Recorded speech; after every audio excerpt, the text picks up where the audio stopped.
Abismo, conexión con el misterio, con Nacho Navarro, en Aragón Radio.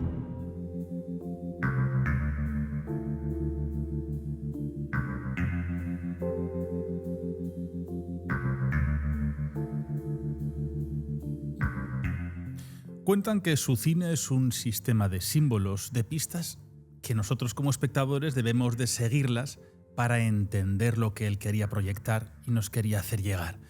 Nunca quiso explicar sus películas, donde parece que los sueños son su estructura secreta, y en repetidas ocasiones vemos imágenes que nos dan acceso a otra dimensión. Vemos portales dimensionales a otras realidades, portales a otros planos.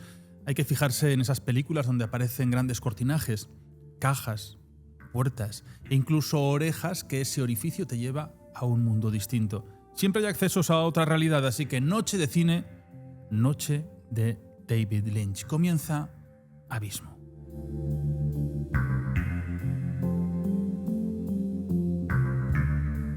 Aquí con esta banda sonora de Twin Peaks empezamos en Aragón Radio, en esta corporación aragonesa de radio y televisión, ya saben, en FM, en streaming, en podcast, en YouTube, en cualquiera de las plataformas, y en nuestro búnker particular, que yo siempre recomiendo que os acerquéis por YouTube y podáis ver la estructura e infraestructura que nosotros tenemos aquí montada. Bueno, noche de cine, y tenemos nuestro cinéfilo de cabecera.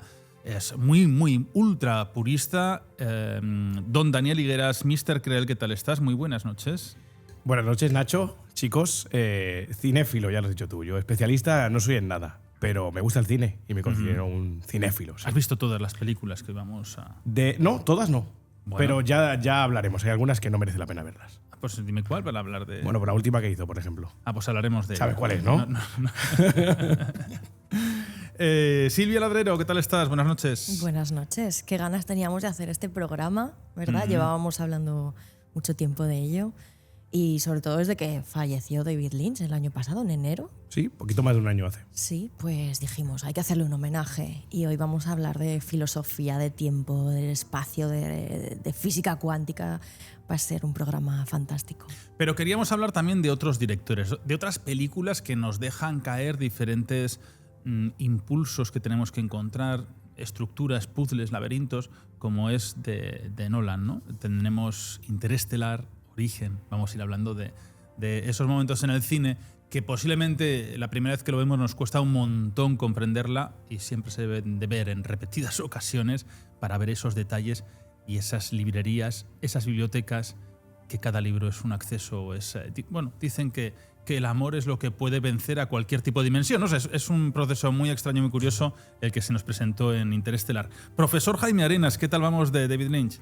Bueno, pues de David Lynch he visto un par de películas, y además tengo que reconocer que no he visto Twin Peaks. Supongo que a partir de este momento los comentarios en la caja empezarán a resurgir. Los haters. ¿Qué pasa? ¿Que somos 2 contra 2? Sí, Porque yo tampoco. Yo he hecho por verla, lo he intentado, pero me costó bastante los 2 primeros capítulos, y bueno, pues yo soy así, desisto y ya vendrá otra serie. Tiene que haber de todo, Nacho, no te preocupes. Sí que es verdad que, por ejemplo, de Nolan... No sé, todos sabios de todo. De Nolan he visto prácticamente todo. Es uno de los directores que más me gustan. Pero bueno, pero de David Lynch es verdad que quizá porque es un cine difícil de ver, es un cine en el que te exige una concentración y seguramente una reflexión posterior, pues la verdad es que es un cine que no he disfrutado, quizás por falta de conocimiento, por no ser tan cinéfilo como otros y por poder entender las ideas que David Lynch nos intenta transmitir. Con lo cual yo hablaré un poquito más de Nolan. No somos, Jaime y yo, muy cinéfilos, es verdad. Vemos películas, nos gusta el cine, pero tampoco nos sumergimos en los mundos de los directores. ¿Qué puedes esperar de alguien como yo, que soy fan de las películas posapocalípticas de zombies? Y si pueden ser coreanas, mejor. Claro, yo soy de las apocalípticas, tú de las post, ¿no? Yo necesito esos Armageddon cuando se acaba el mundo, y entonces cuando finaliza la película llegan las de Jaime. Bueno, pero al final David Lynch es un personaje del mundo del cine espectacular, ¿no? Al final es un maestro del suspense, lo sobrenatural, de lo extrasensorial. Tuvo muchísimos problemas también para la financiación de sus películas por las temáticas tan complejas. Hay una que me impactaron sobre todo varias escenas, como es El hombre elefante. Se basa en uno de los casos más potentes que hay en el 19 con Joseph Carey Merrick, que él padecía esa enfermedad el síndrome de Proteus, y que era el más extremo que se conoce. Es esa deformación, ese hombre elefante que ha habido tantas recreaciones, es la deformación física del rostro donde aparecen los tumores, como empieza a deformarse por completo un cuerpo. Y esta película se basa en, bueno, de este hombre elefante se sacaron moldes de las malformaciones, están en el museo, y con esos moldes se hace este actor, ¿no? Él se hizo famoso por toda la zona era inglés, llenaba las ferias, los circos, creo que no llegó a vivir más de 30 años. Y desde su infancia su padre lo llevaba con una gorra y una máscara que caía una especie de velo donde solamente se le permitían ver los ojos, y la verdad es que de allí él sacó la película. Luego, bueno, ya vamos a ir hablando, como Cabeza Borradora, que ese monstruo que da a luz una mujer viscoso, y que luego él lo llegó a relacionar con diferentes traumas que él tenía, o sueños, o visiones que tenía. Pero sí que me gustaría empezar por alguna de las películas. Este hombre elefante, tú sí que la has visto, Dani. Sí. Impacta sobre todo en la época en la que estábamos. A mí me impactó mucho más Eraserhead, Cabeza Borradora. Me parece mucho más turbia, mucho más perturbadora, pero sí que es cierto que el hombre elefante, estamos quizás, podríamos decir, casi con total seguridad, ante la película más lineal. Y hablamos lineal en el concepto de tiempo y seguimiento del espectador, del que está viendo la película, ¿no? De David Lynch. Quizás sea la pelíula más lógica y la que está vertebrada más como el cine que podemos conocer todos, ¿no? Él coge un drama humano drama humano en todas sus vertientes. Sí, todas. Es que hay que imaginar en aquellas épocas de ese 19 donde esos problemas físicos, desde el hirsutismo, que son esas exceso de vello, ¿no? Que las mujeres también, cuando tenían hirsutismo, eran las protagonistas de las ferias y los circos. Cómo se llamaban todas las malformaciones físicas, que eran la gran atracción. Aquí, sin ir más lejos, en Aragón hubo el gigantismo, donde, bueno, pues teníamos en la zona de Sallent, que él también llegó a ir por diferentes ferias porque eran espectáculos que sorprendían, que nunca habían sido vistos. Ocurría también con los negros, cuando se llevaban a diferentes ferias porque eran colores, razas que nadie había visto, y se entendían que eran como entre superhombres, superhéroes, y a la vez pues como desechos también naturales. Es un mundo que en tan poco tiempo, ojo, porque tampoco hace tanto tiempo, hace poco más de 100 años, cómo ha cambiado, cómo ha cambiado la visión hacia estos síndromes. Claro, al final la globalización lo que tiene es esto, ¿no? Que nos conocemos todos más. En aquellos momentos, como bien has dicho, se conocía poco más que lo que esconde tu vecino, como aquí podría decir, ¿no? Entonces, todas estas ferias de freaks, que les llamaban en su momento, ya hablamos de ello, hicimos un programa sobre estas ferias del horror, ¿no? Pues se capturaban y se iban llevando, exacto, y se hacían itinerantes protagonistas poco menos que muchos malvivían, se esclavizaban, ¿no? Y eso, bueno, la película de Lynch, del hombre elefante, con un jovencísimo, pero no tan joven, ¿no? Ya Anthony Hopkins, recordemos. Bueno, pues te muestra eso, ¿no? Porque al final la moraleja, porque hablaremos a lo largo del programa, ¿no? Algo que nunca ha ocultado David Lynch en sus películas. Fíjate tú que puede ensombrecer o emborronar, podríamos decir, muchos conceptos, ¿no? Entre ellos la realidad ordinaria, el imaginario, el simbolismo. Todo eso lo puede emborronar en sus películas de una manera que se hace difícil captarlo. Pero sí que es cierto que hay algo por encima de todo eso. Y tú lo has mencionado antes, haciendo referencia a Christopher Nolan, ¿no? Pero es el amor puro, el amor verdadero. Lynch no tenía ningún problema en mostrarlo, al final era lo que triunfaba. En casi todas sus películas, el amor verdadero, el amor puro, por encima de todo lo demás. Lo que nos quería hacer entender es que la moraleja en El hombre elefante, por ejemplo, no es que en el horror se puede encontrar la belleza, se puede hallar belleza, y en la belleza puede ocultar ese horror. Y esa es la moraleja que nos deja El hombre elefante, ¿no? Como decía, una de sus películas más lineales, más normalitas, podríamos hablando en cristiano un poco. Y después de aquel debut que tuvo con Eraserhead, Cabeza Borradora, que le costó sudor y sangre llevarlo adelante. Creo que él obtuvo una beca de $10,000 en el American Film Institute, y con eso no le sirvió para hacer una película. ¿Qué pasó con Cabeza Borradora? Con Cabeza Borradora fue una película que tardó 7 años en realizarla.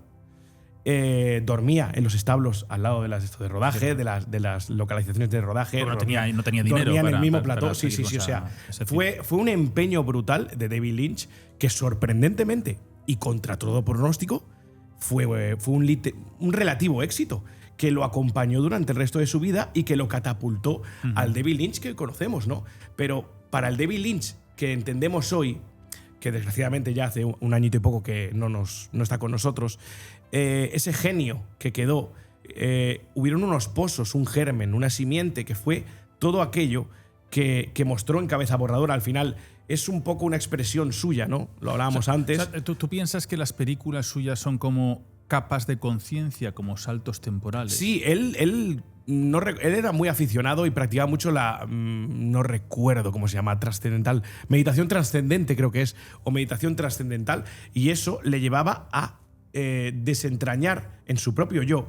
Él lo decía así, ha hecho ponencias incluso, hace algunos años, estuvo aquí incluso en España haciendo una ponencia sobre el tema. Él descubría otras capas dentro de sí, de otra realidad diferente. Esto es muy complejo explicarlo así, ¿no? Pero eso es lo que proyectaba en sus películas al final. Porque las películas de David Lynch todas tienen algo en común, ¿no? Que es que si nos vamos al cine convencional, por ejemplo, todos podemos interpretar algo en una película. No está sucediendo algo grotesco, algo que se sale del canon que nos lleva a la película, del canon estipulado. Pero hay un momento en el que quizás el protagonista se despierta y ha tenido una pesadilla.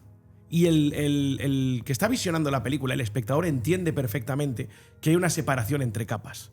Es decir, el protagonista, me estaba mostrando el director una escena que me ha dicho inmediatamente después que es un sueño, es una pesadilla. Eso sucede. Eso con Lynch no pasaba, porque Lynch lo que ha hecho con mucha maestría siempre es mezclar esos tres planos de la realidad. No esa realidad ordinaria, ese imaginario y ese simbolismo. Todo ello como si fueran eslabones de una misma cadena en la que están unidos, y en ese punto de unión vertebra sus películas. Claro, pero tú esto, desde la primera vez que tú vas al cine, que tú lo proyectas en tu casa, destripar, entender una película de estas envergaduras es muy complejo. Yo pienso que normalmente, fíjate que hay películas que me he visto posiblemente algunas 15, 20, y cuando lees foros dices, wow, no me había fijado en todos estos detalles, pero una multitud de detalles. Claro, pues eso aplícaselo y extrapólalo a David Lynch. Eso es una locura. Mira, lo que hay que entender… Si hablamos, bueno, ya hablamos en su día del Resplandor, ¿no? Es que es claro, absolutamente todo sí. Con Kubrick son… Es que David Lynch, lo más fácil para entender a David Lynch es que no se puede entender. No es comprensible. Él mismo lo decía sobre sus obras. Él se cabreaba muchas veces porque le preguntaban en alguna que otra entrevista sobre el significado de su película, sobre, vamos a poner entre comillas, una sinopsis, ¿no? Que nos diera. Y él no quería explicarlo nunca, porque él decía que todo lo que él podía haber concebido de la película seguramente defraudaría a lo que ha proyectado en el espectador. Es decir, el espectador se habría hecho una idea de la película que seguramente defraudaría de la idea inicial de la que Lynch partía. Por eso ese cine es tan abstracto, tan surrealista en ocasiones. Pero si os fijáis una cosa, Lynch no nos muestra fantasía nunca. Nunca nos muestra monstruos. No nos muestra nada de eso. Bueno, todo es ordinario. Tú estás en Cabeza Borradora. No, perdón. Pero son deformidades, ¿no? Bueno, sí, pero es una especie…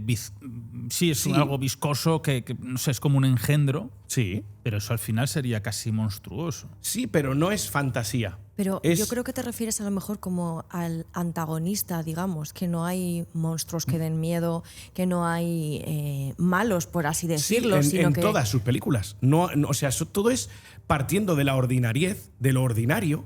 Él te muestra lo que oculta lo ordinario, es decir, la maldad. Normalmente siempre Lynch lo que nos hace con esos planos, todos recordamos, ¿no? El inicio de, para mí, la que es la mejor película, la obra maestra, la ópera prima de David Lynch. Es muy discutible, habrá quien te diga que es Carretera Perdida, habrá quien te diga que es Blue Velvet. Para mí, Blue Velvet es la mejor película de David Lynch. Y en ese inicio, es que yo creo que el que recuerde, haya visto la película, seguramente pues recuerda cómo inicia, ¿no? Ese terciopelo azul con esa canción de Blue Velvet. Y de repente muta en el cielo, baja, se ve una valla de una urbanización totalmente idílica en la que todos sonríen, todos son felices, pero al final lo ordinario acaba en una tragedia. Hay un muerto y ese muerto, lo que hace Lynch muy inteligentemente cuando cae el césped es que hace un zoom in exagerado, se mete en esas briznas de hierba y nos muestra otro mundo. Eso lo hacen muchas películas, es muy recurrente el entrar por agujeros, podríamos decir. Hay una escena en la oreja, se mete por un oído, ¿no? Por una tubería de calefactor, también de un calefactor. Todo eso lo hacía David Lynch con una intencionalidad. Es decir, nos estaba mostrando lo ordinario, lo feliz, lo que todos, la capa superficial del mundo, pero después nos decía, pero es que detrás de esta realidad que todos vemos, hay otras cosas. Y hay otras cosas que no son fantasía. Pero escúchame, alguien que vaya a ver, Jaime y yo vamos a ver una película de estas, te aseguro que esto no lo veríamos por ningún lado. No, bueno, claro, pero es que por eso digo que el que te diga que esto, yo estoy explicando porque es al final lo que los expertos deducen de su cine y lo que él mismo ha dejado matices en todas sus películas para llevarnos a pensar. Es más fácil eso. de ver una crítica social, que eso sí que es más sencillo de entender, Hombre, de comprender. por supuesto, es que claro. Que algo que es tu idea, cómo intentas meterla. Bueno, y si encima tampoco das explicaciones, porque habitualmente no ha dado explicaciones de cómo ver mis películas, pues esto al final cada uno tiene su propia visión. Claro, pero hay que partir de la base. Perdona, Jaime, ya acabo y te dejo.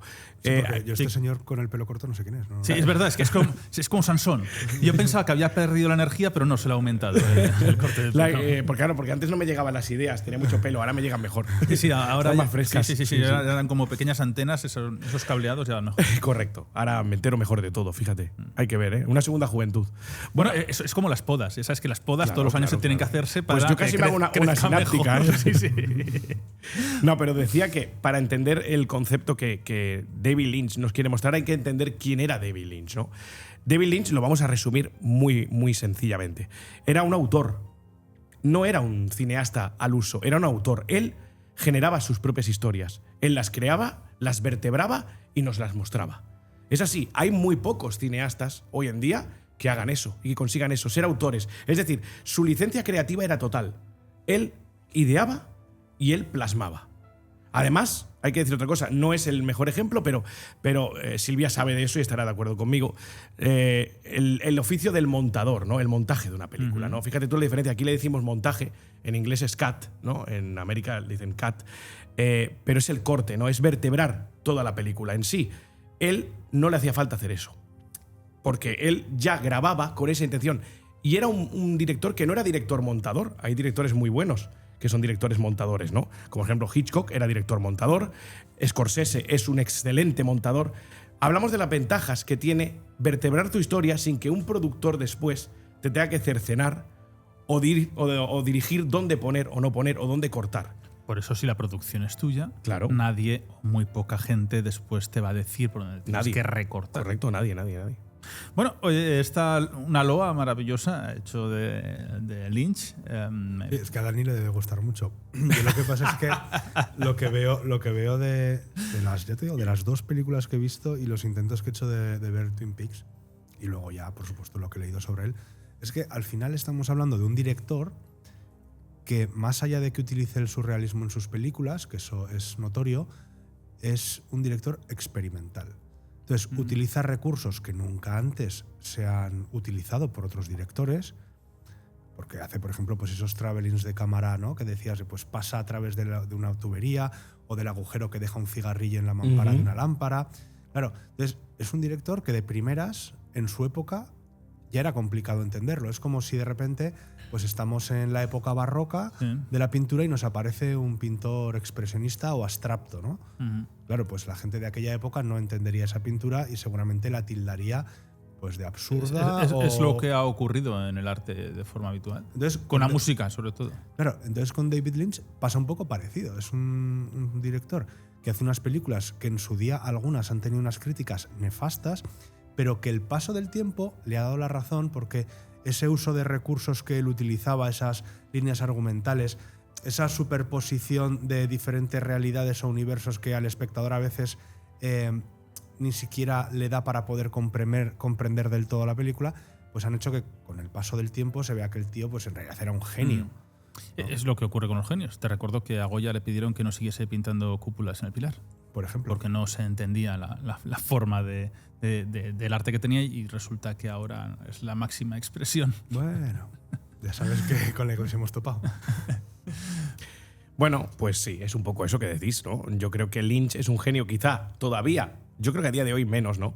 Pero cuando, como decía Jaime, ¿no? Cuando en sus inicios, sobre todo cuando arranca después de... Bueno, es que Aquí tendríamos que separar, hay 2 David Lynch diferentes, ¿no? ¿Hay 2? Sí. Bueno, esto es un poco como sus películas. Twin Sí, Peaks. sí, claro, exacto. Esto es un poco como sus películas. No puede ser otra cosa menos este podcast. Entonces, yo creo que hay un David Lynch, bueno, yo creo mucha gente coincidirá conmigo, en que hay un David Lynch antes de Dune, de la película del 84, y sí, sabemos que ahora hay otra trilogía nueva, de Denis Villeneuve. ¿Eso, la de ahora, tiene relación con la anterior? Sí, claro, es la misma, es un remake. O sea, claro, de una novela de Frank Herbert, la de Dune. Dune. Dune es sobre un libro, Nacho. Sí. Ya, Vale. pero no sabía si tenía algo que ver con la de Lynch. Sí, claro, sí, todo tiene que ver, claro. Es la misma película, entre comillas, solo que ahora. Perdona que Jaime viene aquí ahora de tiquismiquis cuando era lo único que sabía del programa. No, vamos a ver, pero es que eso es verdad, joder. Sí, no, es verdad, es verdad. Tiene que ver todo, está basada en la misma novela. Entonces, hay un Lynch antes de Dune, o de Dune, como queréis llamarlo. Dune. Y Dune, ¿no? Pues Dune. Y un Lynch después. ¿Por qué? Muy sencillo. Cuando le propusieron Dino De Laurentiis, ese grandísimo productor de cine, todos conoceremos, ¿no? O hemos oído hablar de él, por lo menos. Conan, el bárbaro. A ver, no Sí, te ¿lo has visto? rías. Vale, pues. Yo he leído sobre él. No, de Conan sí, pero de Conan, bueno, pues es el mismo que produjo Conan el Bárbaro, ¿vale? Dino De Laurentiis y otras tantas. Sobre todo muy místicas, muy siempre fantasía y mucha toda. Bueno, más. pues le propone a David Lynch hacer Dune, sobre la novela de Frank Herbert. David Lynch en principio no quiere, incluso creo que Alejandro Jodorowsky estaba por ahí como primer director. Al final Laurentiis dice que tiene que ser Lynch. Y Lynch, recordemos que viene, creo, de hacer la de El hombre elefante, si no recuerdo mal. Si me puede fallar, que la gente me perdone, ¿eh? No sé si hay otra, creo que no. Pero viene del hombre elefante y coge la película de Dune. ¿Qué pasa? Es una superproducción. Mucho dinero, muchos millones de dólares y una novela bastante extensa. Son 800 páginas, pero hay mucho contenido. Fíjate que Denis Villeneuve, el actual autor de la nueva trilogía, la ha hecho en 3 películas, en 3 partes. ¿Vale? David Lynch hace una película de 8 horas y pico. ¿Cómo que hace una película? Sí, un largometraje de 8 horas. ¿Está así, tal No, cual? espera.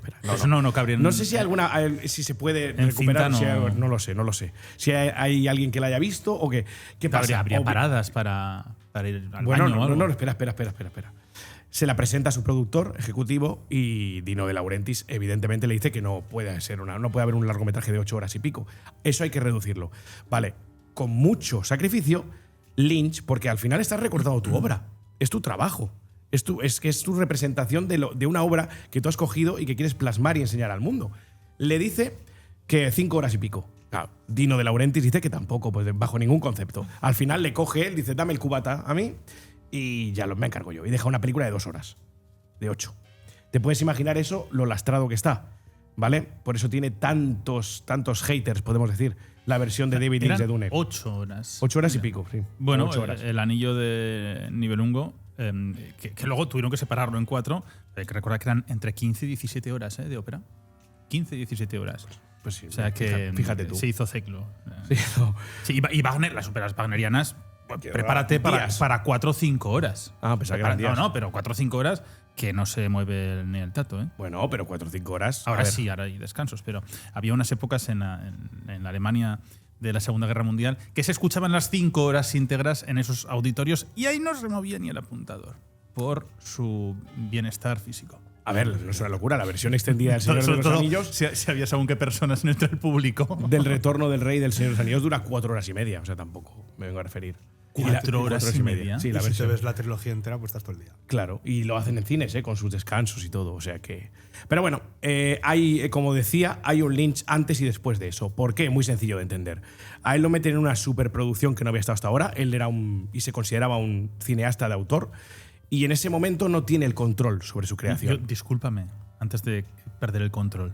La película más larga de la historia, que es una experimental, es Logistic. No sé si la has visto. No. 857 horas. No. 35 días seguidos. Yo no Es he un vivido cine tantas horas. Conceptual, Eso artístico. no lo ha visto ni el director. No lo he visto ni que lo ha hecho. 850 horas es Y imposible. dentro del cine real, que se puede ver en salas, La Flor, que son 13 horas 40 minutos. No. Y luego, luego Es pasaría como florece una Cleopatra, flor, en que fueron 4 horas 8 minutos. Son 35 días de película esa que acabas de decir. Eso no lo ha visto ni el director. Imagínate que no te sé gusta qué. ya desde el inicio. No, pero no, que ni te gusta desde el inicio ni al final, vamos. 35 Pero días puede de haber algún película. plot twist, ¿no? Por ahí. Bueno, ya no me acuerdo de lo que estaba diciendo. Sí, lo has dejado en tensión todo. Las dos partes de David Ah, Lynch gracias, antes Silvia. de Gracias. Gracias. Esto es muy típico en el programa. Pues sí, que entenderemos muy bien. Se estaba sometiendo a una superproducción como no había hecho hasta ahora, con mucho dinero, con mucha gente involucrada, con mucho control, y eso David Lynch nunca lo superó. Que quizás sea la película más odiada de David Lynch, por parte suya, la de Dune. ¿Y por qué viene otro David Lynch a partir de aquí? Porque él, cuando termina Dune y la deja como está, recortada, sin haber tenido control sobre su obra creativa, él decide que jamás va a volverle a pasar eso. Y a partir de ahí, la siguiente película, que la gente me perdone, pues que lo tengo en la cabeza, si no recuerdo mal, es en 2001. Bueno, no habrá alguna, seguramente haya otra antes, pero bueno, Blue Velvet, Terciopelo Azul. Esa es la película más Lynch, como he dicho, desde el inicio de la película. Todos los créditos iniciales de la película nos están explicando el concepto de todas las películas de Lynch. Ese concepto lynchiano, podríamos decir, ¿no? Y es muy significativo que después de haber hecho una superproducción como Dune, que fracasó en taquilla, a pesar de que hoy en día se le considera una película de culto, diga hasta aquí. Por eso hay otro David Lynch. Es decir, nunca más me va a volver a pasar eso y nunca más le volvió a pasar. Es un genio.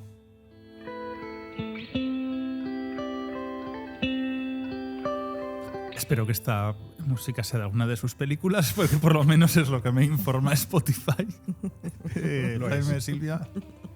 A mí me gustaría reflexionar sobre lo que estábamos hablando de las temáticas de Lynch, ¿no? Que al final de lo que habla es de los sueños, de las realidades paralelas, de esas posibles realidades que conviven en diferentes planos, ¿no? Y de hecho yo creo que es perfecto para poder explicar en colegios la filosofía, las teorías de Descartes, ¿no? Bueno, perdona, sabes que sobre todo Carretera Perdida, Los Highways, se estudia académicamente, ¿no? Esa película. Uh-huh. Es que es una buena forma, ¿no? de poder explicar todas esas... Bueno, pues el no saber si estás soñando, si lo que estás viviendo es una realidad o si en realidad tú eres el personaje de la vida de otro o del sueño de otro. Y también creo que hay muchos paralelismos con las teorías de Freud, ¿no? Porque al final intenta explicar el propio yo a través de los sueños o de esas posibilidades y el surrealismo del que hablabas tú antes, Jaime, que concurre siempre en los sueños y que luego nunca sabemos cómo explicarlos. Y yo creo que es un director muy de sensaciones, porque decíamos antes que no hay monstruos, sino que los malos en las películas de Lynch creo que siempre son sentimientos, la ansiedad, el que haya algo que te incomoda pero no sabes qué es, está ocurriendo algo, está acechando algo que no sabes qué es. Y sobre todo lo de las sensaciones y las texturas, creo que lo ejemplifica muy bien la primera escena de Twin Peaks, cuando aparece Laura Palmer, que al final es el centro, ¿no? de toda es el personaje principal. Sí, porque muere, ¿no? Sí, en la primera escena. La matan. La matan, se puede decir. Pero bueno, una vez que la matan, muere. Sí, claro.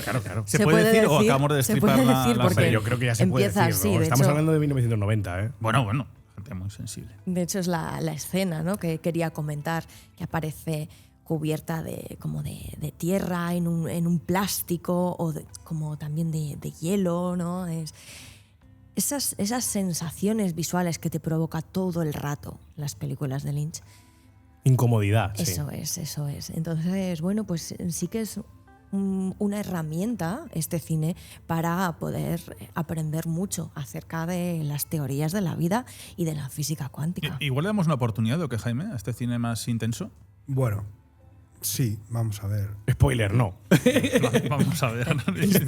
No. Ahora que vienen unos días, te iba a decir que vamos a estar más liberados a determinadas horas, pues igual podemos intentarlo, porque al final, mira, esto, en el tema del arte, y el cine no deja de ser un arte, hasta que de verdad no te has sumergido en el mismo, no puedes decir si te gusta o no. Yo es verdad que lo que he visto de David Lynch no me gusta en el sentido de que no es un cine que sirva para Lo que yo utilizo el cine, que efectivamente es entretenimiento, quizás sí que es verdad que hay cine histórico que me gusta, pero no suelen gustarme demasiado las películas en las que tenga que pensar demasiado, salvo que, por ejemplo, con el caso de East West Out, la vea en concreto por eso. Y entonces ya no la veo como una película de entretenimiento. No, pues estás como estudiando la película. Exacto, ya no la veo como una película de entretenimiento, ¿no? Entonces a mí, todo lo que es este cine, que al final te va a generar un proceso mental que, sinceramente, a mí a veces me termina por agotar, y además yo que todo el día yo trabajo con la cabeza, pues no es lo mejor para mí ver este tipo de cine. También te digo, le daremos una oportunidad, porque claro, a Dani le gusta tanto y si nos va a dar rato el día con ello. Pero fíjate, me extraña que haya... Pues no, estamos hablando de Twin Peaks, que haya cosas de Twin Peaks que no te encanten, porque se habla de... No, es que tampoco hemos podido ver más para que no nos pueda encantar según qué escena. Intenté verla, pero... Hay muchos elementos que seguro que os gustan. Está el FBI por el medio, hay... Claro, pero por ejemplo, sin embargo... Es que pasa, ponemos los informativos todos los días. Ya, pero fíjate, en contra de lo que menos trata es de resolver un asesinato. Sí, como tipo la UCO. Pero mira, en contra de lo que hace Nolan, por ejemplo, de Nolan he visto todo y me encanta. Y tienen muchos elementos se basa en común. Muchísimos. Pero lo hace de una forma que o por lo menos para mí, cuando he sido espectador, es mucho más sencillo de comprender. Bueno, pero Jaime, al igual que estoy totalmente de acuerdo con lo que dices de que el cine de David Lynch tiene una exigencia al espectador. Es decir, te exige que estés atento, te exige que pongas de tu parte para entenderlo, y aún así no acabas de entenderlo, ya te lo digo yo. Pero el tema es que el cine de Christopher Nolan también, O sea, también te exige una atención. O sea, no es una película que tú puedas poner, te levantas a beberte una Coca-Cola o a coger una Coca-Cola y no la pones en pausa. O sea, el cine de Lynch y el de Nolan también, porque es un poco hijo de ese cine, ¿no? Christopher Nolan, te exige poner en pausa la película, porque sabes que te vas a perder algo que seguramente sea determinante. Hombre, desde luego, por ejemplo, Interestelar, yo la he tenido que ver varias veces para terminar de comprender el trasfondo, sobre todo al final, ¿no? Es muy filosófico. Claro, porque... a mí me costó mucho. Si la ves una primera vez y no vuelves a verla y no intentas investigar o leer el porqué de lo que aparece, te quedas, bueno, pues que no tienes ni idea de lo que ha pasado, ¿no?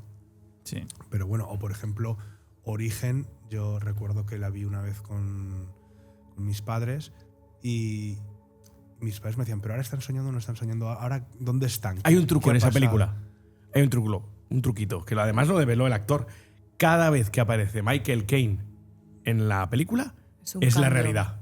Claro, pero es que eso no se lo dijeron a Jaime al entrar de la película. Ya se lo digo yo, ahora sí la ve, ya sabe que cada vez que aparezca Michael Caine es verdad. Origen, por ejemplo, a pesar de esa complicación que tiene, para mí no es complicada.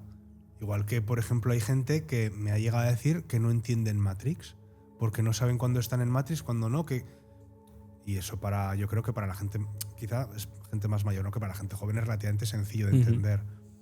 Pero bueno. Pero Interestelar de Nolan, o sea, cambiar un poco, vertebramos en otros compositores del cine. Interestelar a mí me pesó mucho cuando la vi la primera vez. La vi en Santander, además, en el cine, con Paco Pérez Caballero. Y nos llamó la atención, porque yo no terminaba de comprenderla, los pasos que había.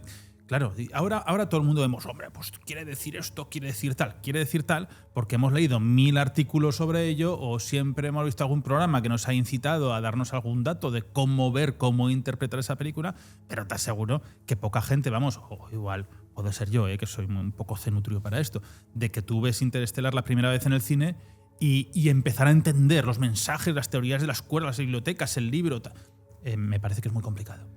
Pero es que... Y aquí es donde es la pregunta. ¿El cine actual o este tipo de cine es para verlo una vez? ¿O tú tienes que volver a ver la película? De hecho, lo disfrutas más con una revisión. Claro, por supuesto, pero también te digo una cosa. Es que el cine siempre ha sido, ves la película, pues ya está. Ya, Nacho, pero estamos idiotizados. Pero no repetir la película para entenderla. A mí eso es lo que yo no termino de comprender. ¿Tú no viste El Sexto Sentido por segunda vez? Sí. Pues sí, ¿Y la disfrutaste? Pero perdóname, no lo vi para comprenderla. La segunda vez. Lo vi porque me gustó la película. Pero la viste porque quisiste verla. Pues como El silencio de los corderos, que igual he visto 20 o 30 veces y no quiero comprender nada, siendo que es uno de los mejores diálogos de psicología y psiquiatría que te puedes encontrar. Pero no he profundizado en él porque me gusta. Pero es que hay un modelo de cine, o alguno me estará poniendo ya, me parece fantástico, hay un modelo de cine que te obliga a revisionar la película para poderla comprender. Hombre, yo creo que tú ves Interstellar, Jaime, la primera vez y no estás diciendo, bueno, aquí claramente hay una teoría de las cuerdas que me está diciendo. El mensaje de Interstellar es mucho más sencillo que el tesaracto, que la teoría de cuerdas y que todo eso. El mensaje que te está dando Interstellar es tan sencillo como que el amor perdura. Y es la única fuerza que puede atravesar una galaxia. Y tú solo puedes ver todo esto en la primera vez que ves la película. Por supuesto, porque el desenlace te está diciendo… Debo de ser yo un tanto con idocia a la hora de ver no, aunque no sepas relacionarlo con la teoría de las cuerdas o con pues eso, los planos del espacio, del tiempo, tú sí que vas a percibir una sensación que es la que está diciendo Dani. Entonces, esa sensación es lo que te ¿Sabes lleva. con qué me quedé yo? A ver. Yo me quedé. Había dos planes, ¿no? El plan A, que es salvar la humanidad desde la Tierra, y el plan B, que era colonizar con embriones. ¿Vale? Entonces, ahí lo que me di cuenta es que todas las grandes misiones para salvar el mundo se basan en una mentira. Donde a todo el mundo les hace creer que hay que salvar la humanidad y se hace… Es todo mentira. Era una mentira. Entonces, como cuando venga un apocalipsis, como cuando venga una guerra nuclear en 30 minutos o en una semana, se basará en una mentira y nos dirán una mentira a toda la población para tapar al hilo todo de eso. esto, os quiero recomendar a vosotros y a todos los que nos estén escuchando, que a su vez me lo recomendó Laura, una de nuestras oyentes, la serie de Paradise. Al hilo de todo lo que estás diciendo ahora mismo. Bueno, hay… Paradise. Es una cosa distópica. Paradise, ¿no? Paradise. Parece una tontería, pero para es buscarlo. una historia distópica y que no sé si la he visto. Al final, bueno, pues la mentira también está ahí. La apuntamos. Bueno, que el mensaje que tú has extraído de Interestelar no está mal. Ese no mensaje está mal. Y el último, que es el que más me gusta. Si el ser humano puede llegar a convertirse en su propio Dios. Es otro mensaje que te Ese es bastante recurrente últimamente en el mundo del cine, cuando se busca, sobre todo ahora que vemos tanto, ¿no? el jugar a Dios con la ciencia, con la medicina, el buscar la longevidad o directamente el no envejecimiento. Es jugar a ser Dios, pero al final el jugar a ser Dios te puedes convertir tú en tu propio Dios. Y esto es un trabalenguas, un poco mental, un laberinto, ¿no? Pero que yo siempre lo tengo. Si nosotros encontramos una grandísima empresa, un motor, es una persona al final, ese CEO el que lo ha creado, que consigue la vacuna para que nadie consiga envejecer y nadie consiga morir porque te genera un anticuerpo perfecto, ese es Dios. Esa persona va a ser Dios. Entonces va a jugar ya no es jugar a ser Dios, sino que se va a convertir en esa cabeza de pulpo donde todos seremos esos tentáculos. Entonces podemos convertir a una persona en Dios, cualquier persona que dé con esa clave de la ciencia. Bueno, es una posibilidad. Porque tú, ojo, que tú ahí perderías fe, perderías diferentes cosas en la vida, porque ¿para qué? ¿Para qué? Si tú no tendrías ese viaje o más allá. Fíjate tú. Parece un… Pero tú de lo que estás hablando es de un líder, en este caso un líder empresarial, que hace algo por la humanidad y que terminan divinificándolo. Pero de la misma forma que se podía divinificar a los faraones en Egipto, o que prácticamente a los dos presidentes anteriores al actual de Corea del Norte los tienen como los padres de prácticamente como si fueran dioses. Semidioses. ¿No? Claro, pero eso… O bueno, los reyes de Francia, por ejemplo, siempre era la tradición, ¿no? De que en realidad habían sido reyes por gracia de Dios, y es así. Sí. Bueno, antes todos los españoles también lo eran por la gracia de Dios. La cuestión es que no es lo mismo. Esa presunción de… Bueno, esa presunción no, esa identificación como un líder supremo, fíjate tú, el Mesías de la humanidad, a la identificación religiosa.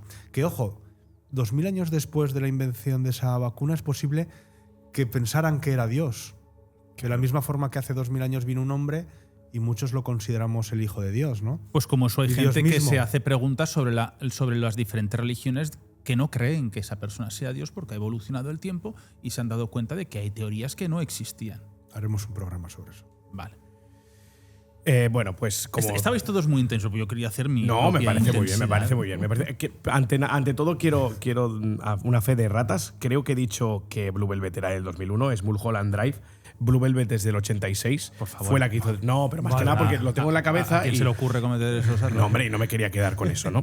Al margen de esto… Me ha dicho Red Velvet y estaba pensando… Red Velvet, no, Blue Velvet. Estaba pensando luego en el postre. La tarta. Digo, no.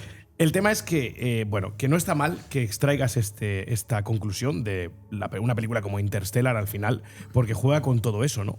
Yo me quedé con quizá algo más sencillo, que era la fuerza, el amor. El amor es lo que le lleva a la doctora al final a acertar con el planeta, es lo que lleva a un padre a salvar a su hija al final, ¿no? Tesaractos aparte y teoría de cuerdas, todo eso aparte, ¿no?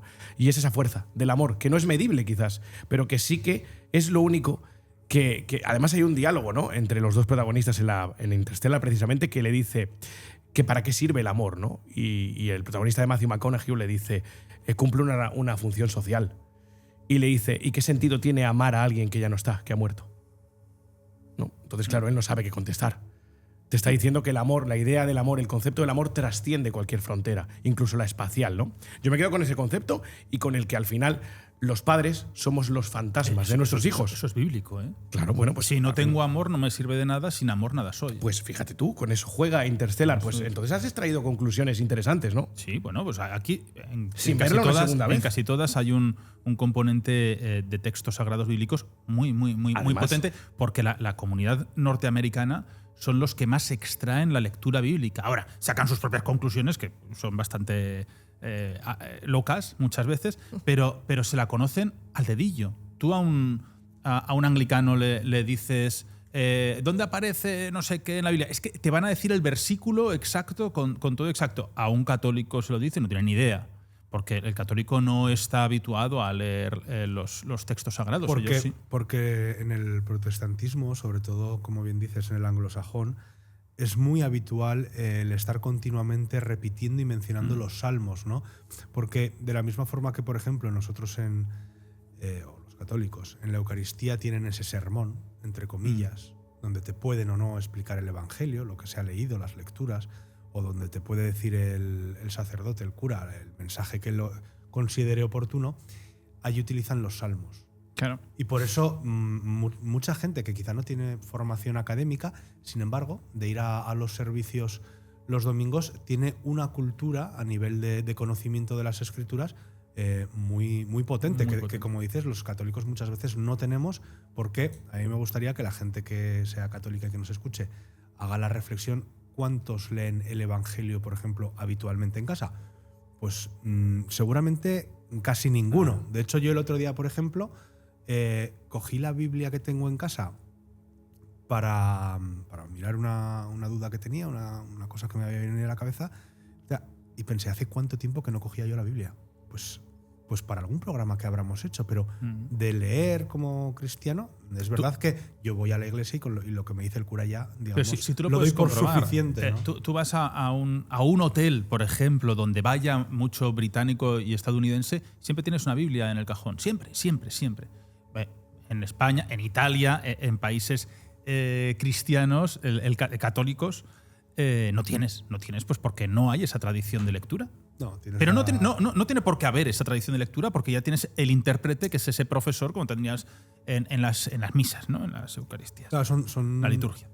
Efectivamente, son religiones que tienen un mismo principio, pero en la ritualística se han diversificado, y en la católica el papel de lo que es la iglesia y el sacerdote es fundamental para la transmisión del conocimiento, cosa que no es así en otro tipo de comunidades.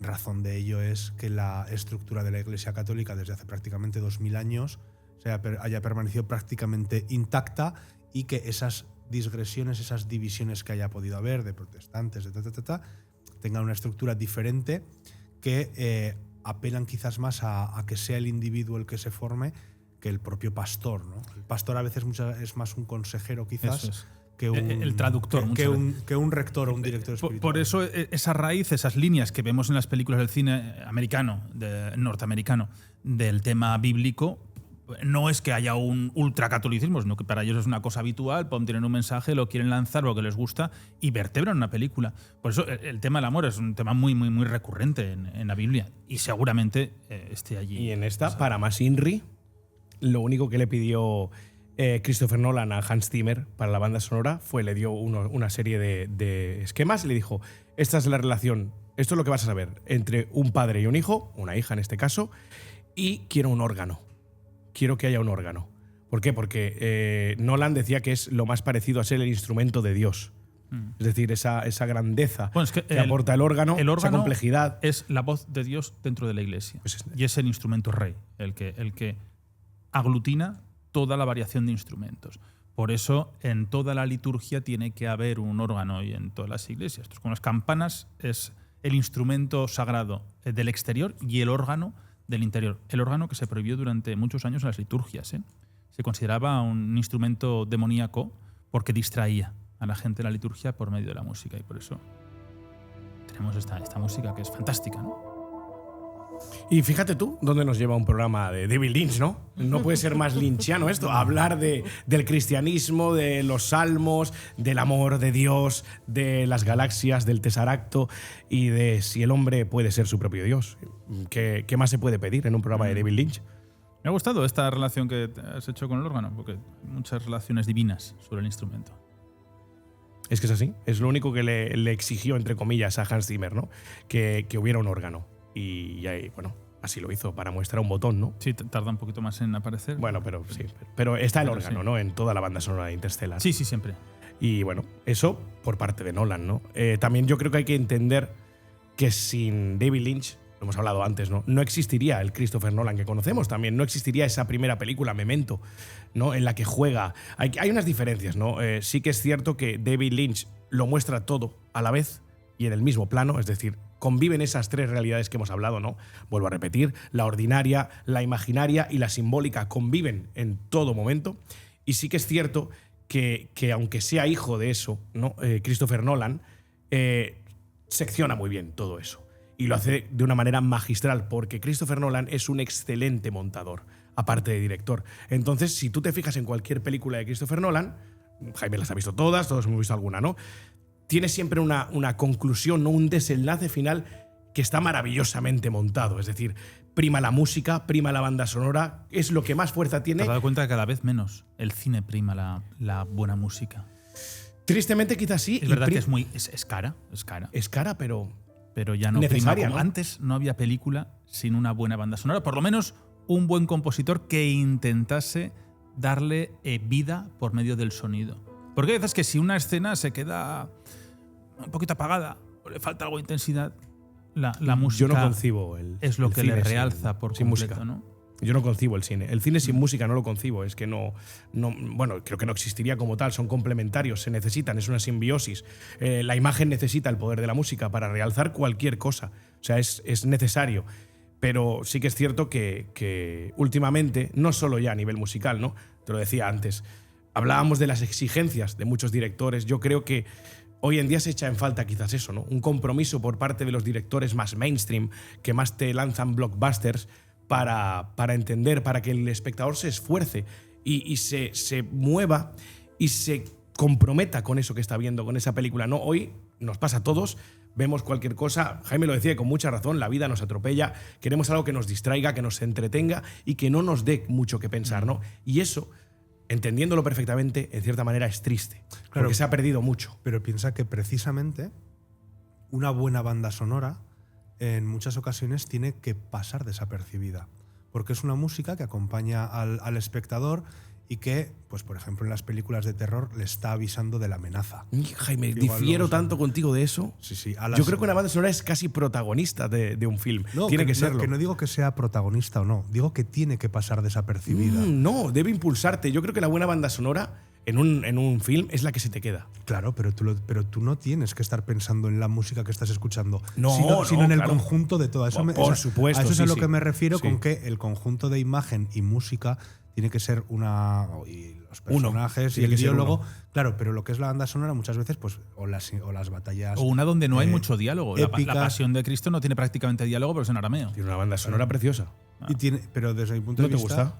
Desde mi punto de Partes. vista tiene que pasar desapercibida, porque esa es la banda sonora que realmente está metiéndole al espectador ideas en la cabeza, ¿no? Como por ejemplo, pues cuando estaba pensando en la banda sonora de La Misión, ¿no? Hombre, Ennio Morricone. Ahí la banda sonora no te están poniendo una música bonita.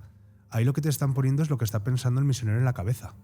Esa música para mí es lo que él está pensando de lo que está viendo.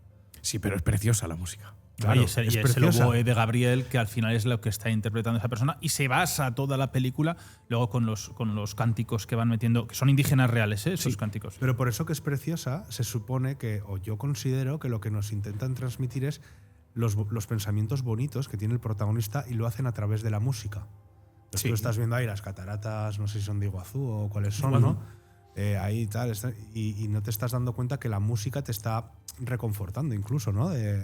Y realmente lo que te transmiten es lo que está viendo el personaje. La música es la que te lleva, la que te maneja. Al final, una buena selección musical es casi tan importante como un director de fotografía. Hay una parte que es cuando salen todos los indígenas en La Misión. Estamos aquí hablando de cine, de todo, ¿eh? Sí, un programa lynchiano, total. Sí. Y hay una parte que es el Miserere, que es este.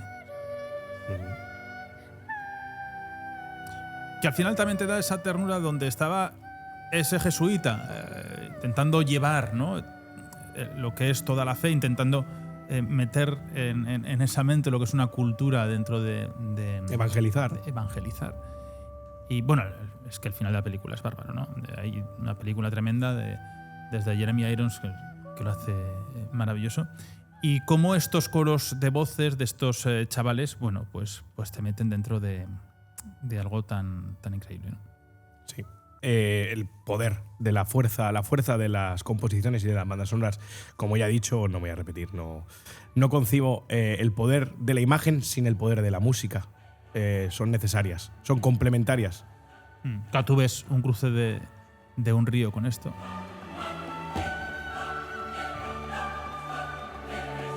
Pues es insuperable. Precioso. Y al final, aunque alguien no se acuerde de la película ni de las batallas que había con Robert De Niro y tal, pero se acuerdan de la música. Sí. Y si no es una cosa es la otra, y aquí es la conjunción perfecta. Fue muy criticada, ¿eh? La misión. Bueno, entiendo, claro. Supongo que el contexto social, el momento. Sí. Pero es una excelente película. Animo a la gente a ir a verla. Venga, seguimos. Nos Bueno, quedan 8 minutines y ya nos marcharemos. Bueno, pues fíjate tú, hablando de la importancia del sonido, David Lynch era el que diseñaba su propio sonido, no bandas sonoras, pero era el que estaba pendiente de cualquier sonido, el diseño artístico de sonido de sus películas lo llevaba él al dedillo. Es decir, él estaba en la parte creativa. Bueno, hay anécdotas incluso que nos dicen, ¿no?, que en su casa se cogía con una bañera, la llenaba de agua, la arrastraba, le ponía el micrófono, todo eso para crear sonidos, reverberaciones que después se incluía en sus películas, ¿no? Eso tenía un nombre, eso es. Follies. Follies. Eso. Que Pues sí. son los que utilizan cualquier tipo de. Bueno, los que tienen que crear sonidos naturales o reales, ¿no?, que tú puedes tener. Pues eso. Y eso David Lynch era un experto también. Así que, bueno. La verdad es que sí que el sonido y el silencio a sí mismo, bien utilizado, es esencial, ¿no?, para contar una historia, o por lo menos los que contamos las historias así, porque es verdad que yo en mis montajes pues siempre me baso en la música. Es lo primero que hago cuando tengo que pues, desde un vídeo de televisión hasta un documental, ¿no? Siempre lo que hago es eso. Y de hecho, para nuestro próximo documental, Nacho, ya te aviso que, bueno, hay creaciones bastante interesantes, ¿sí?, y que sin duda, sin ese tipo de, pues al final los acordes o los armónicos te llevan a esas sensaciones de las que estamos hablando todo el rato y a las texturas, ¿no?, que tanto importaban en el cine de Lynch. Y bueno, pues es que efectivamente, como has dicho tú, Dani, es un personaje más, es que es una herramienta más. Y esto tiene que ser así siempre. Si no, pierde todo el sentido. El audiovisual es audiovisual. Correcto. Además va delante del visual, el audio. Efectivamente. Es decir, yo creo que la música es el cicerone de cualquier film, ¿no? Es la que te lleva de la mano, la que te proyecta hacia lo que es una extensión más creativa del propio director y de su obra para lo que te quiere mostrar y lo que quiere que entiendas o no, en el caso de David Lynch.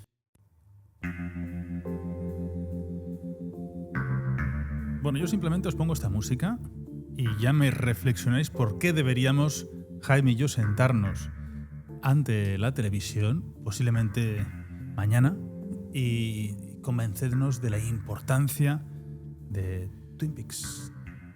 Pues mira, reubicando un poco todo, ¿no? Todo lo que había derivado del programa, como ya hemos dicho, que al final es maravilloso porque te lleva una cosa y otra. Twin Peaks marcó un hito en la televisión. Estamos hablando de la televisión, la pequeña pantalla. Twin Peaks se estrena en 1990, a nosotros nos llegó un poquito más tarde. Aquí la trajo Telecinco, se encargó Telecinco de traerla, con ese… Manolo Villanueva. Manolo Villanueva, o sea… Sí, fue el responsable de traerla. Sí. Y además con ese claim, ¿no? Con esa llamada que era ¿quién mató a Laura Palmer, ¿no? Sabíamos que Laura Palmer, antes de ver la serie, estaba muerta. Nos importaba o nos atraía saber quién la mató, ¿no? Hay que matizar un poco por qué Twin Peaks de David Lynch cambia la televisión para siempre. Y es porque antes de Twin Peaks, en 1990, las series que teníamos normalmente, en grandes rasgos o en casos generales, eran autoconclusivas cada capítulo. Por ejemplo, Colombo, Se ha escrito un crimen, El coche fantástico, El equipo A. Todo eso eran capítulos… sí, pero eran capítulos autoconclusivos. La veías, ¿no? El equipo A. Me perdía una. Yo no voy a decir nada porque, en fin. Bueno, pero si yo no he dicho que sean malas, ¿eh? He dicho que cambia la televisión. Pero ¿cómo va a ser mala el equipo A? O sea, desde luego. Pero ¿tú qué concepto tienes de nosotros? ¿Pero quién ha dicho eso? Silvia, tú me escuchas cuando hablo, ¿verdad? Jaime, son obras de arte. Nos están atacando. No he dicho que sean malas. He dicho. A ver si afinamos el oído, ¿eh? Se ha escrito un crimen. Claro. Y Colombo, y Falcon para mí Crest. son de las mejores series del mundo. Y de que el equipo A fue un serión. Sí, sale Ana Obregón. ¿Lo sabes, no? Sí. Sí, con Murdoch. Bueno, sale en un capítulo. No lo sabía. Ah, Sí. pues ahora ya lo sabes. No. Sí. Y sale ETA también. En un capítulo de. Sí. No, Sí, lo que pasa es que, en fin, son. Pues claro, los actores que tenían allí, mexicanos con chapela. Claro. Pero no, Ana Obregón era ella, ¿eh? Sí. Ana Obregón era Ana Obregón. Bueno, ¿por qué Twin Peaks cambia? En la época en la que se hizo amiga de Epstein, por cierto. Uf, O cuidado. sea, ETA Ana Obregón y en Epstein. MacGyver, no en el equipo. ¿Quién? En MacGyver, digo. Ana Obregón. No. Ana Obregón sale. ETA sale en MacGyver. Exacto. Ah. Ana Obregón Me sale. vais a revolucionar aquí a la audiencia. No. Ana Obregón sale, pero porque Ana Obregón, pues en aquella época debía estar por allí y haciendo sus pinitos y sale, y además bien guapa que sale. Bien jovencita también, claro, estamos hablando de los 80. Bueno, Twin Peaks, ¿por qué cambia el paradigma de la pequeña pantalla de televisión? Como he dicho, hasta ese momento teníamos esas grandes series, nadie lo discute, que nos entretenían y que tenían un propósito. Capítulos ligeros, autoconclusivos normalmente, y generar ingresos y temporadas. Entonces llega David Lynch con Twin Peaks. ¿Y qué nos propone? ¿Qué nos pone encima de la mesa? Pues nos pone una estructura guionizada, vertebrada de una manera en la que hay un arco argumental, en la que los personajes son de verdad personajes que influyen, que tienen un cambio, que se desarrollan en la trama de la serie. No son Michael Knight, que, como hablábamos antes, es el mismo Michael Knight en el episodio 1 que en el 500. Es David Hasselhoff en su prime y ya está. Y es encantador, pero no tenía un desarrollo de personaje como tal, ¿no? Sin embargo, en Twin Peaks sí. Cambia el paradigma. La gente tiene que entender que sin Twin Peaks de David Lynch en la televisión, hoy no tendríamos Expediente X, que le siguió la zaga. Chris Carter cogió El Testigo y la sacó esa serie tan excelente de tantas temporadas que hemos comentado en otras ocasiones. No tendríamos ni siquiera Juego de Tronos, no tendríamos Breaking Bad, no tendríamos The Wire, X, claro, ahí es Los Soprano. autoconclusivo cada programa. No, pero no, Nacho, si ya lo hablamos en un programa. Expediente X tiene una trama por detrás que bien, hila pero todo. al final, cada uno tú los puedes ver Bueno, sueltos. sí, los podría haber sueltos, sí. Pero que para que me entiendas, una No, trama. no necesita. Yo ahora me cojo Twin Peaks, el capítulo 4, y me entero de algo. No. Vale. Expediente X, coges el capítulo 16, ¿te enteras de algo? Depende, porque hay un desarrollo de personajes, de Mulder y Scully. Hay un desarrollo a lo largo Bien, de todas igual las temporadas. El fumador no lo entiendes bien. Pero Bueno, pero tú entiendes lo que quiero decir, ¿no? Sí, cambia sí. el concepto de lo que tú teníamos. Lo que yo quiero decir. Sí. Cambia el concepto de lo que es la televisión y las series que hasta ahora teníamos en televisión, ¿no?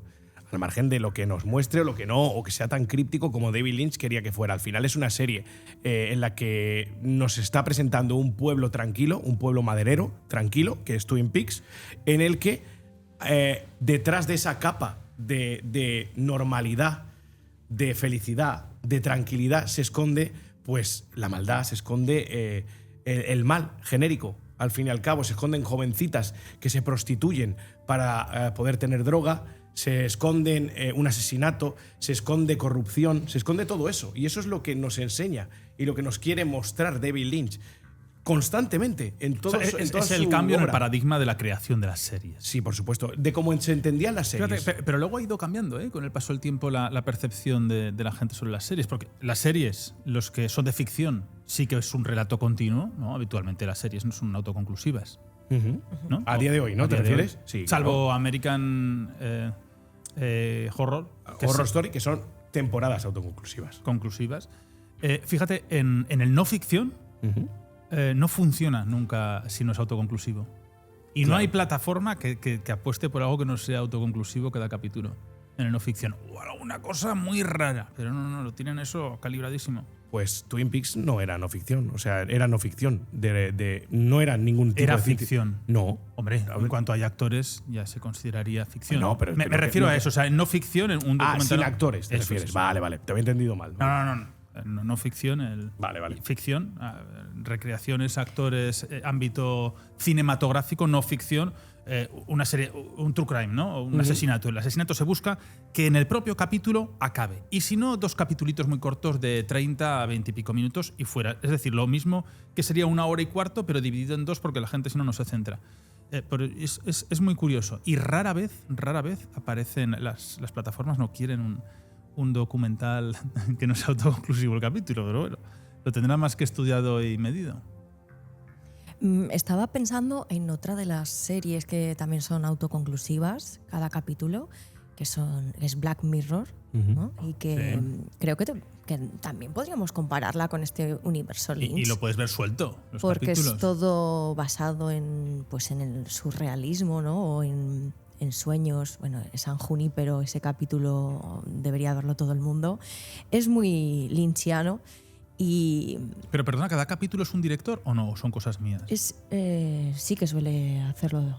Algo de eso hacían, ¿no? Esas ideas de... Bueno, piensa que en las propias series de televisión cada capítulo lo suele hacer un director diferente porque son directores invitados. De hecho, Twin Peaks, que estamos hablando, Lynch dirigió algunos episodios, pero y creo que los 3 o 4 primeros. Sí, pero muchos. Después volvió, ¿eh? Sí, pero muchos son de directores invitados que cada vez lo dirige uno.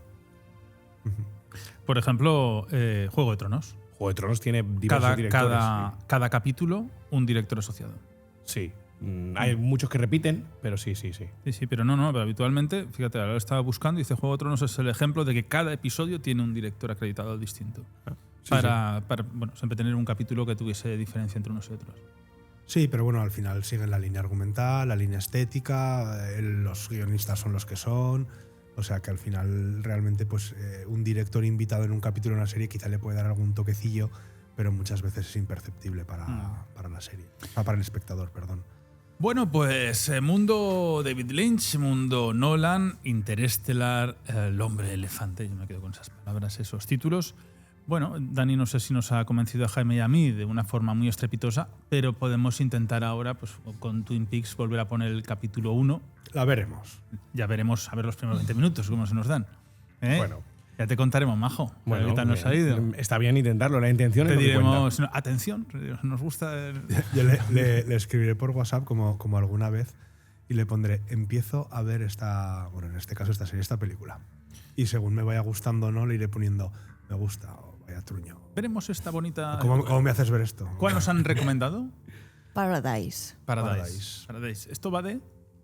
¿Lo has visto? Sí, voy por la segunda temporada. Y va de crimen... No, apocalipsis ha dicho, ¿no? Un poquito... Bueno, comienza con un crimen, sí. Y es apocalíptica. Tiene relación con episodios que hemos podido vivir y que estamos viviendo últimamente en el mundo. Apocalipsis, estos apagones o vale. epidemias. Pero no es eso lo importante. Eso es el marco en donde sucede. Pero de verdad, verlo. La primera temporada son 8 capítulos, creo, y se ve. Vamos, es que yo me la vi en 2 días. Había películas. No mires arriba, fue una de esas. Sí. La del DiCaprio. DiCaprio. Horrorosa. Bueno. Desde mi punto de vista. Pues mira, a mí esa me gustó. Diría Es diferente. sencilla. Diría Es- diferente, sí. A mí esa me gustó porque estoy seguro de que es lo que va a pasar si algún día viene un meteorito. Sí, pero Hagamos madre de Dios. Es verdad no, que, no que me cogerán para una segunda. el final es kafkiano, o sea, los últimos Sí. 5 minutos dices, pero aquí. Y los últimos 10 segundos son desternillantes. Horrorosa, pero oye, estoy en Pero- mi derecho en decir que es algo horroroso, no pasa nada, pues no me gusta. No, hombre, escucha, para gustos. Desde mi punto de vista es. Los culos que cada uno tiene el suyo. Imagínate. Eso decía Sí. Harry el sucio. Bueno, Silvia, muchas gracias. Un placer, me ha encantado y bueno, pues eso, recomendamos encarecidamente que por favor le deis una segunda oportunidad a Twin Peaks y sobre todo, Nacho, Interestelar, tienes que volver a ella. La veremos Jaime y yo juntos. Juntos. Muy Y bien. os daremos una masterclass de Interestelar. Vale, Bien, sí. precioso. Tele, que es un poco más grande. Gracias, Jaime, por esta Oye, masterclass de David una Lynch. pregunta, Sí. perdón. ¿Sabéis que hay gente que después de ver Origen, Inception, de Nolan, empezó a llevar en el bolsillo Un tótem. Ah. tótems? Y si lo ponían ahí. ¿Vosotros tenéis algún tótem o algún artilugio o alguna cosa, yo qué sé, una pulsera o algo que lo necesitéis llevar para saber la realidad? No. ¿O que estáis ahí? ¿O No. para calmaros? No, yo no, la verdad, porque si esto es un sueño, no me quiero despertar. ¡Ay, qué bonito! Prefiero no llevar tótem. Autoconclusivo. ¿Cómo se No, nota yo- que es cinéfilo? ¿Qué Yo- frase yo nos ha dejado no ahí? llevo, Espera, no, que- no llevo tótems. No. tampoco, Para la saber verdad. que estás allí. Bueno, hay gente que lo lleva para calmarse, hay gente que lo lleva pues para concentrarse, ¿no? Cuando Yo la cartera. Pero eso se lleva para pagar. Bueno, Nacho. pero ya es el DNI, ahí sabes que estás ahí. Yo hay cosas que siempre llevo encima, pero no sé si es ya por costumbre, porque me siento cómodo llevándolas, pero sí que es verdad que intento no salir de casa sin ellas. Pudiera ser una especie de, no sé si tótem o amuleto, pero… Joder, hijo mío, eso significa media casa encima, lo que tú llevas. Bueno, O sea, eso de amuleto. bueno. Ahora, ¿nos ayudará a romper piedras? Sí. Jaime, gracias por esta pseudo masterclass de David Lynch. Bueno, yo Nacho, antes de irnos… También una frase lapidaria. No, Ah. no sé si sabías que hace 10 años murió Chuck Norris, lo que pasa es que la muerte no se ha atrevido a decírselo. Pues parece ser que ya se ha atrevido y el pasado día 19 murió Chuck Norris, que es un grande del cine. Y ya que hoy hablamos del cine, pues bueno, pues un abrazo allá donde esté, porque a mí por lo menos en mi niñez y adolescencia me dio muy buenos ratos delante del televisor, y además era un tío que, si has visto alguna entrevista de él, era Muy bastante simpático. afable, Sí, sí, simpático, y de esas personas que… Me parece que el pues tiempo por lo no pasa a menos- ser parte de la ciencia también, Sí. pero Bueno, de hecho, había una porra en la que no se sabía si iba a morir antes Chuck Norris, la reina de Inglaterra o Hurtado, y bueno, pues ha ganado Hurtado, ha ganado la al porra. cual felicitamos desde aquí. Pero un sí que caluroso abrazo. Sí que me apetecía mandarle un abrazo a Chuck Norris ahí donde esté. bueno, pues seguro que lo ha recibido. Mr. Krell, Daniel Igueras, gracias. Pues un placer, la verdad. Chuck Norris, yo creo que no ha muerto, sí. Simplemente, últimamente hay mucho sinvergüenza ahí arriba y San Pedro necesitaba algunas clases de dar palos. Buah. Y entonces, pues ya está. Bueno, gracias a vosotros, chicos. David Lynch, un genio para mí, al margen de su distopía y de todo, porque a vosotros dos, ¿no? Pero era capaz, fíjate, solo hace un genio, capaz de atraparte en la pantalla con algo que no sabes qué está sucediendo, pero sí que quieres saber qué sucederá. Gracias, Pues chicos. queremos que suceda muy favorablemente ese corte de pelo, que siga sucediendo y que siga siendo así, que te rejuvenece y te hace un personaje serio. Antes no era serio. cinéfilo. Parece un chaval, ¿eh? Sí, sí, es un corte autoconclusivo. Me encanta. Bueno, nosotros nos marchamos próxima semana más aquí en Aragón Radio, en Abismo. Hasta pronto.